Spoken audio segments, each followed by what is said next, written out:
Mexico city நகரில் வன்முறை, இளம் போராட்டக்காரர்கள் மற்றும் காவல்துறையினரிடையே மோதல். ஆஸ்திரேலியாவில் அஸ்பெஸ்டோஸ் மாசு அபாயத்தால் 70க்கும் மேற்பட்ட பள்ளிகள் மூடப்பட்டது. கோலாலம்பூரின் 16வது மேயராக டத்தோ ஃபட்லுன் மாக் உஜூட் இன்று அதிகாரப்பூர்வமாக பணியை தொடங்கினார். மெட் மலேசியா புதன்கிழமை முதல் வெள்ளி வரை 6 மாநிலங்களுக்கு தொடர் மழை எச்சரிக்கை விடுத்துள்ளது.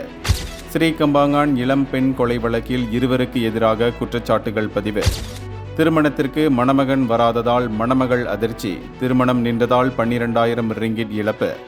கூரையை பிளந்து விழுந்த 60 கிலோ எடை கொண்ட மலைப்பாம்பினாள். சுங்கை பட்டாணியின் வீடொன்றில் பரபரப்பு. இபிஎஃப்பின் 9 மாத முதலீட்டு வருமானம் 63.99 பில்லியனாக உயர்வு. பத்திரிகையாளர்களின் குறைந்த சம்பளம் குறித்து பிரதமர் அன்வார் கவலை தெரிவித்தார். இந்தியர்களின் இதய குரல் மக்களோசை.